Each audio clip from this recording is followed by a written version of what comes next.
9 ans, jour pour jour, que Suzanne Viguier a disparu sans laisser de traces. Et même si l'on n'a jamais retrouvé son corps, dans un peu moins de 2 mois, son mari Jacques Viguier comparaîtra pour son homicide devant la cour d'assises de Haute-Garonne. Les sœurs de Suzanne Viguier, partie civile dans ce dossier, attendent ce moment depuis des années. Pour maître Guy de Buisson, l'avocat d'Hélène, une des sœurs de Suzy Viguier, Jacques Viguier n'a jamais cessé de jouer la montre.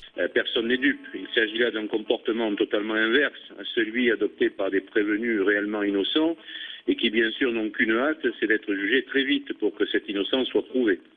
Les sœurs de Suzy sont-elles convaincues de la culpabilité de Jacques Viguier? Il n'en est pas de même pour le reste de la famille. La mère et les enfants du couple Viguier ont une toute autre vision des choses. Là aussi, pour Guy de Buisson, il s'agirait simplement d'une histoire de manipulation.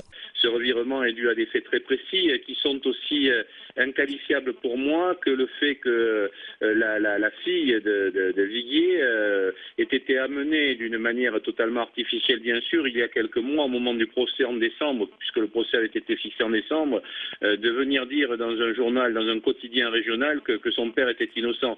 Quand on sait que la gamine avait 8 ou 9 ans au moment de la disparition de sa mère, on se doute bien que ce n'est pas d'une source très personnelle qu'elle a pu induire une telle conclusion. C'est à partir du 20 avril prochain que le professeur de droit comparaîtra devant les assises. Le face-à-face avec ses belles-sœurs risque fort d'être plus que tendu.